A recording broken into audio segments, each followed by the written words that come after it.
Olá, essa é a segunda aula do curso de Fonética e Fonologia. Como nós vimos na aula anterior, a fonética está dividida em 3 ramos. E nós vamos começar a estudar mais especificamente a fonética articulatória.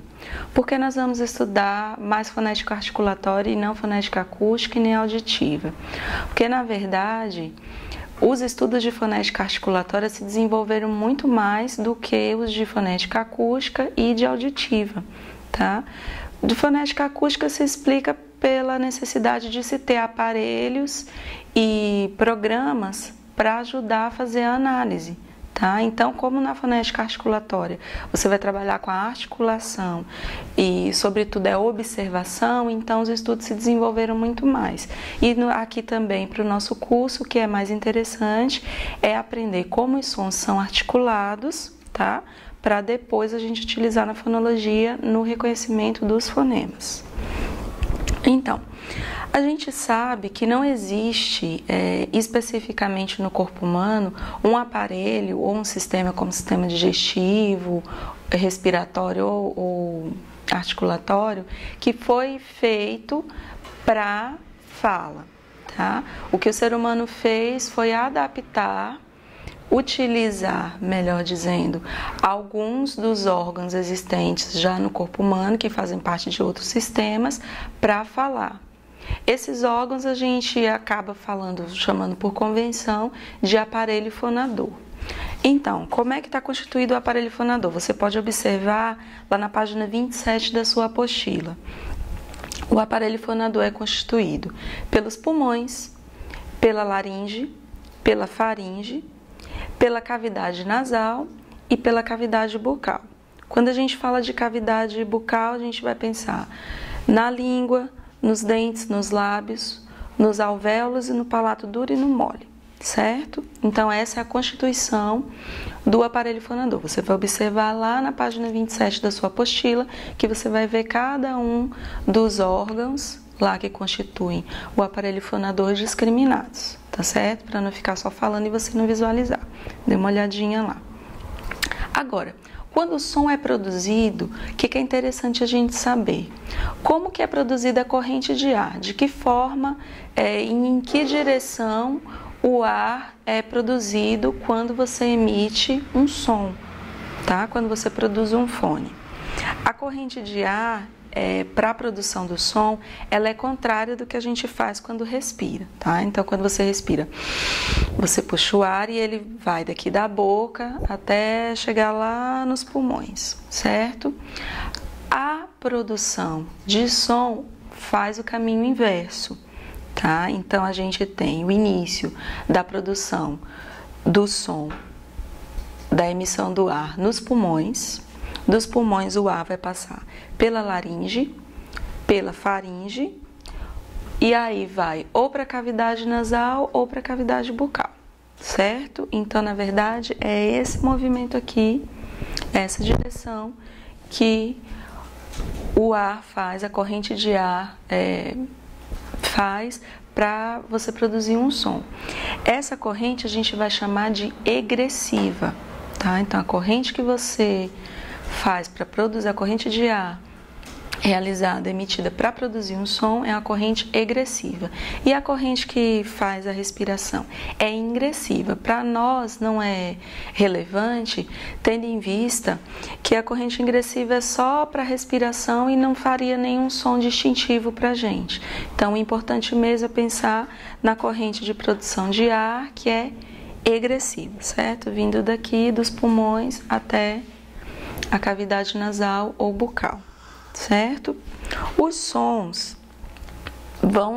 podem ser divididos justamente de acordo com o tipo de corrente de ar. Então, a gente vai ter sons egressivos e sons ingressivos. Como eu já falei, os egressivos não são tão relevantes para nós agora, mas os egressivos são. Então, nos sons egressivos, você pode ter os sons glotalizados, que você faz a produção do ar dos pulmões para a cavidade bucal, só que quando a gente chega na glote, você interrompe o ar.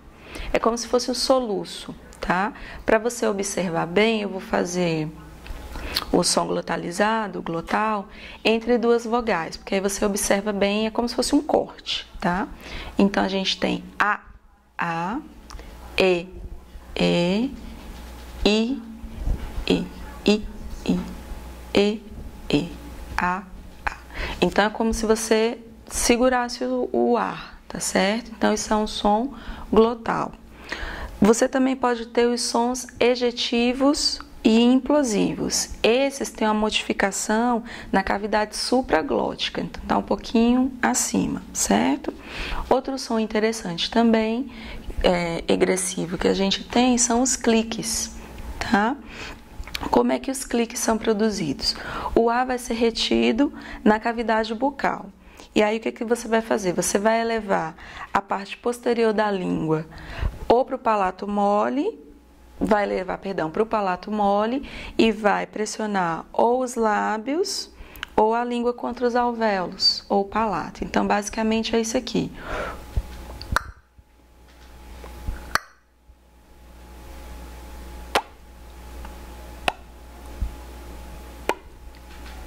Tá? Então, isso são cliques.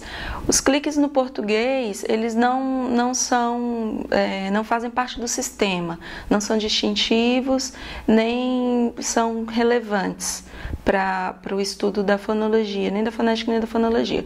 Quando a gente usa os cliques no português, por exemplo, é para expressar algum sentimento, por exemplo, desdém. Se a mãe fala alguma coisa com a criança e ela não gosta, ela faz... Tá? Então isso é um clique. Então no português não é interessante. Tem línguas no mundo que clique é fonema, é som, então é relevante, mas no nosso caso não, tá certo? É mais para você conhecer a existência desse tipo de som.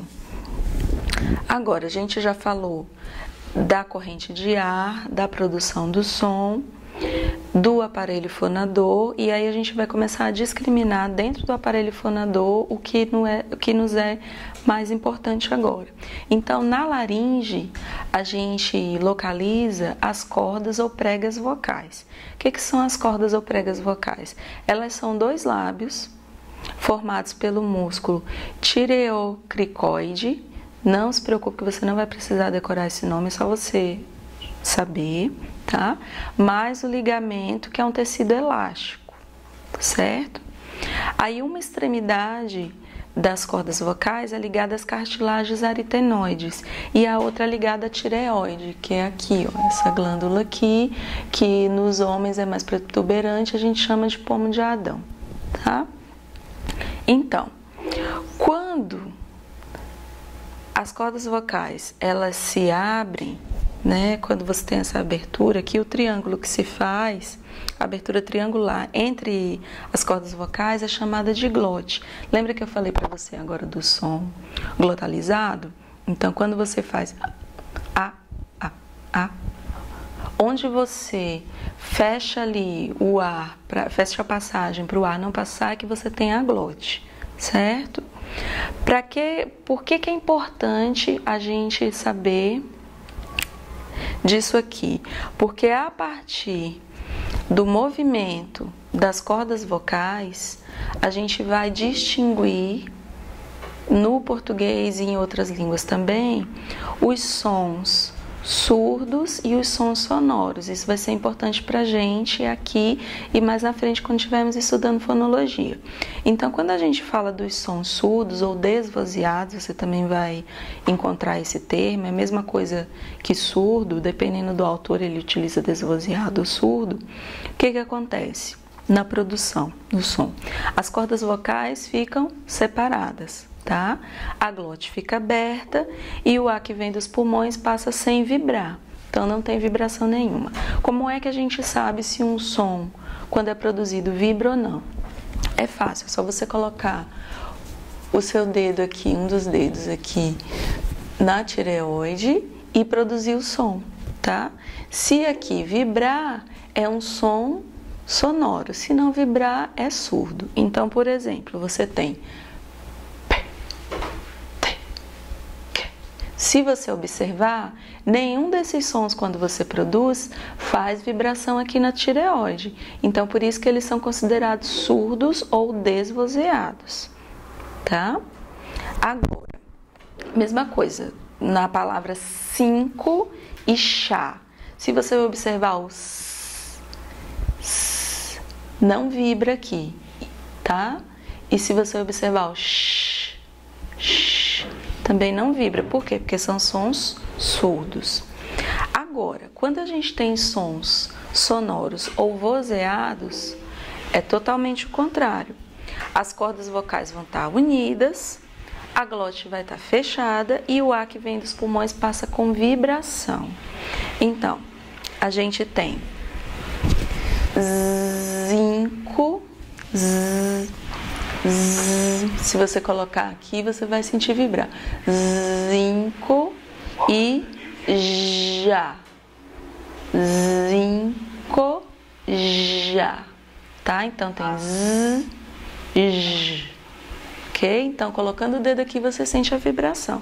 Então, esses são sons sonoros ou vozeados.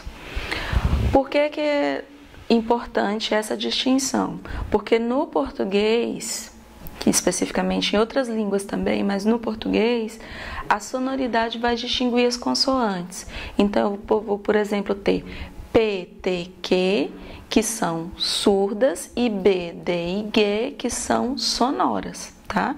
Então, o traço sonoridade vai distinguir consoantes, por isso que é importante a gente conhecê-lo, certo? Como nós já falamos do aparelho fonador, a gente viu que ele é formado por vários órgãos, por vários elementos, a gente vai chamar cada um desses elementos de órgãos da fala, tá certo? E os órgãos da fala, eles são conhecidos também como articuladores. O que eles vão fazer? Eles vão modificar a qualidade do som. Quando a gente fala de articuladores, eles podem ser ativos ou passivos, tá? O que é um articulador ativo? Um articulador que tem movimento. Então, ele vai se movimentar em direção ao articulador passivo, quando o som está sendo produzido, logicamente. Então, como articuladores ativos, a gente tem o lábio inferior, a língua, o véu palatino, a laringe e as cordas ou pregas vocais, tá? Quando a gente fala de articuladores passivos, quer dizer que eles não têm movimento, eles não se movimentam enquanto o som está sendo produzido.